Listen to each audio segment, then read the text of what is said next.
আসসালামু আলাইকুম সবাইকে। আশা করি সবাই ভালো আছো। আমরা প্রকৃতির নানা ধরনের বলের নাম শুনেছি।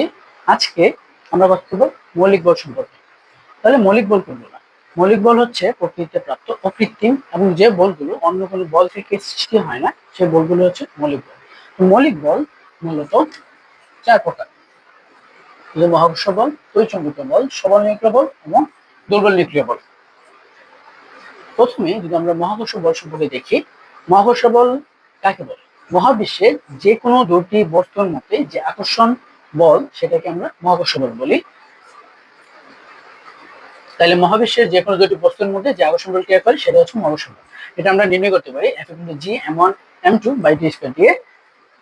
এই মহাকর্ষ বল আসলে কারা অনুভব করে? মহাকর্ষ বল অনুভব করে যাদের ভর আছে, যেসব অণু, পরমাণু, পদার্থ যাদের ভর আছে সেসব পদার্থই মহাকর্ষ বল অনুভব করে। যেমন আমরা বা পৃথিবীর যে কোনো বস্তু, প্রাণী, সকল কিছুই সবার মধ্যে এই মহাকর্ষ বল ক্রিয়া করে। বাহক কণা, যে কোনো বল ক্রিয়া করতে একটা বাহক কণা দরকার। মহাকর্ষ বলের বাহক কণা হচ্ছে গ্রাভিটন। গ্রাভিটন কণার বিনিময়ের মাধ্যমে মহাকর্ষ বল ক্রিয়া করে। পাল্লা, মহাকর্ষ বলের পাল্লা হচ্ছে অসীম। শক্তিমাত্রা, আমরা মহাকর্ষ বলের শক্তিমাত্রা 1 ধরে নিই। কাজ কি? মহাকর্ষ বল আসলে কোথায় কোথায় কাজ করে আমরা যদি দেখি, পদার্থ সমূহের যুক্ত করে গ্রহ, নক্ষত্র, গ্যালাক্সি গঠন করে। আমরা জানি আমাদের মহাবিশ্বের যে কোনো দুটি বস্তু কণার মধ্যে যে আকর্ষণ, এই আকর্ষণের কারণে আসলে এই নক্ষত্র, গ্রহ, এই গ্যালাক্সি তৈরি হয়েছে। পাশাপাশি বস্তুর ওজনও মহাকর্ষ বল, মহাকর্ষ ধ্রুবক এগুলোর ভূমিকা রয়েছে। তারপরে আমরা যদি দেখি তড়িৎচুম্বকীয় বল। তড়িৎচুম্বকীয় বল কি? দুটি আহিত কণা বা দুটি বস্তুর মধ্যে, আহিত কণা বা আহিত বস্তুর মধ্যে ক্রিয়াশীল আকর্ষণ বা বিকর্ষণ বলে হচ্ছে তড়িৎচুম্বকীয় বল। তো এক্ষেত্রে একটা বিষয় মনে রাখতে হবে, অবশ্যই কণা দুটি গতিশীল হতে হবে। কণা দুটি গতিশীল হবে, আহিত কণা দুটি গতিশীল হবে। আমরা জানি আহিত কণা যদি স্থির হয় তাদের মধ্যে স্থির বল ক্রিয়া করবে, আর যদি তারা গতিপ্রাপ্ত হয়, গতিশীল হয়, তাহলে হচ্ছে তাদের মধ্যে তড়িৎ চুম্বকীয় বল কাজ করবে। তো এই তড়িৎ চুম্বকীয় বল কারা অনুভব করে? যাদের আধান আছে, আয়নিত বা আধান আছে এরকম কণা বা বস্তু সমূহ হচ্ছে এই তড়িৎ চুম্বক বল অনুভব করে। তড়িৎ চুম্বক বলের কাজ করে ফোটনের বিনিময়ের মাধ্যমে। দুইটা আধানগ্রস্ত পরমাণু বা অনুপরমাণু ফোটন কণার বিনিময়ের মাধ্যমে হচ্ছে তড়িৎ চুম্বকীয় বল কাজ করে। তো তড়িৎ চুম্বকীয় বলের পাল্লা কতটুকু? পাল্লা হচ্ছে অসীম। এটা কতটুকু মাত্রা, এটা কতটুকু শক্তিশালী? আমরা যদি মহাকর্ষ বলকে 1 ধরে নিই, তাহলে মহাকর্ষ বলের জন্য 10⁻39 গুণ শক্তিশালী। এটা তার মানে এটা অত্যন্ত শক্তিশালী একটা বল। তো এই বল কাজ কি?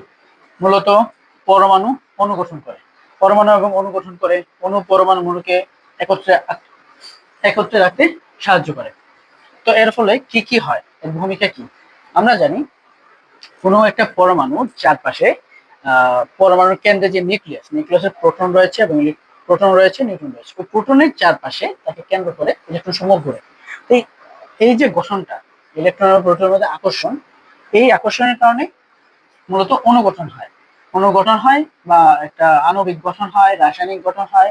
এবং ওই এটা এই দুই চুম্বকীয় বল পদার্থের কঠিন ও তরল অবস্থা এটাও বিশ্লেষণ করতে পারে। যেমন পদার্থের কঠিন এবং তরল অবস্থার ক্ষেত্রে আন্তঃআণবিক শক্তি, তাদের অণুসমূহের মধ্যে বল, এগুলো ক্রিয়া করে, আর এগুলোর উপর মূলত এই চুম্বকীয় বল। তারপর আমরা যদি দেখি সবল নিউক্লিয় বল। সবল থেকে বোঝা যাচ্ছে এটা অত্যন্ত শক্তিশালী হবে। তাহলে পরমাণুর নিউক্লিয়াসে অবস্থিত নিউক্লিয় উপাদান সমূহকে একত্রে আবদ্ধ রাখে যে শক্তিশালী বল, সেটাই মূলত তড়িৎ সবল নিউক্লিয় বল। সবল নিউক্লিয় বল কারা অনুভব করে? যেমন নিউক্লিয়াসে অবস্থিত নিউক্লিয় উপাদান বলতে হচ্ছে প্রোটন এবং নিউট্রন, তারা হচ্ছে সবল নিউক্লিয় বল অনুভব করে। তো সবল নিউক্লিয় বল এর বাহন কণা কারা? মেসন এবং গ্লুয়ন কণা। এর সর্বোচ্চ পাল্লা আমরা জানি 10⁻15 মিটার। 10⁻15 মিটার মূলত কি? 1 সেন্টিমিটার। এটা হচ্ছে আমরা জানি নিউক্লিয়াসের যে ব্যাসার্ধ, এটা হচ্ছে 1 সেন্টিমিটার। তার মানে এটা নিউক্লিয়াসের ভিতরে কাজ করে। পাল্লা বা শক্তিমাত্রা, আমরা যদি মহাকর্ষীয় বলকে 1 ধরে নিই, মহাকর্ষ বলের জন্য এটা 10⁻41 গুণ শক্তিশালী। তার মানে সকল মৌলিক বলের মধ্যে সবচেয়ে শক্তিশালী বল হচ্ছে সবল নিউক্লিয় বল। সবল নিউক্লিয় বলের কাজগুলো যেমন প্রোটন ও নিউট্রনকে একত্রে আবর্জনে নিউক্লিয়াস গঠন করে। নিউক্লিয়াসের স্থায়িত্বের জন্য দায়ী এসব নিউক্লিয় বল। আমরা জানি নিউক্লিয়াসের কেন্দ্রে, পরমাণু কেন্দ্রে যে নিউক্লিয়াস হচ্ছে অনেকগুলো প্রোটন এবং নিউট্রন একসাথে থাকে। এত পরিমাণ দহনকারী প্রোটন একসাথে থাকলে পরস্পর বিকর্ষণের কারণে নিউক্লিয়াসে একটা অস্বাভাবিক অবস্থা তৈরি হওয়ার কথা, কিন্তু এই সবল নিউক্লিয় বল এই সকল প্রোটন এবং নিউট্রনকে একসাথে নিউক্লিয়াসের কেন্দ্রে আবদ্ধ করে রাখে। তো এটা এর জন্য প্রচন্ড শক্তিশালী একটা বল।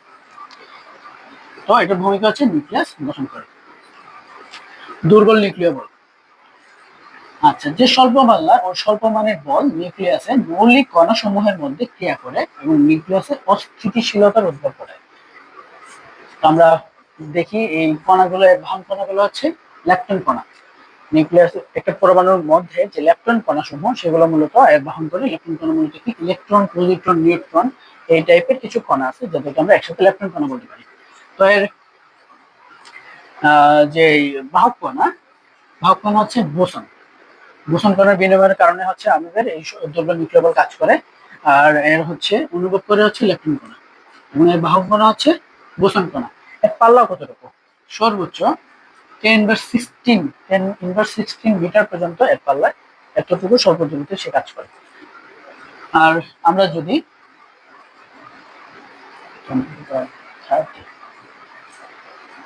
যদি মহাকর্ষ বলকে 1 ধরে নিই, তাহলে মহাকর্ষ বলের তুলনায় দুর্বল নিউক্লিয় বল 10⁻30 গুণ শক্তিশালী, যথেষ্ট শক্তিশালী।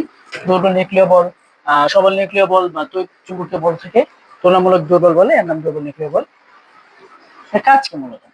দুর্বল নিউক্লিয় বল নিউক্লিয়াসের বিটা ক্ষয়ের জন্য দায়ী, নিউক্লিয়াসের অস্থিতিশীল জন্য দায়ী। তো বিটা ক্ষয় কি? আমরা জানি মৌলের যখন তেজস্ক্রিয় ভাঙ্গন হয় তখন মৌল থেকে আলফা কণা, বিটা কণা, গামা কণা এগুলো নিশ্চিত হয়। তো ওইখানে হচ্ছে বিটা কণা একটা কণা। তবে এই বিটা কণাটা কি? বিটা কণা হচ্ছে উচ্চ গতিসম্পন্ন ইলেকট্রন বা পজিট্র কণা। তাহলে আমরা যদি আবার একটা সামারি দেখি, আমাদের এই যে মৌলিক বল এর মধ্যে সবচেয়ে দুর্বল বল হচ্ছে মহাকর্ষ বল এবং সবচেয়ে শক্তিশালী বল সবল নিউক্লিয় বল। আর একটা বিষয় খেয়াল রাখতে হবে, আমাদের তড়িৎ চুম্বকীয় বল এটা কিন্তু আকর্ষণ বা বিকর্ষণ উভয় হতে পারে, কিন্তু বাকি সকল বল হচ্ছে আকর্ষণ বল। তো এই হচ্ছে মৌলিক বল সম্পর্কে বিস্তারিত আলোচনা। আশা করি সবাই এটা একটা নোট সচল রেখে রাখবে। সবাই ভালো থাকবে। আসসালামু আলাইকুম।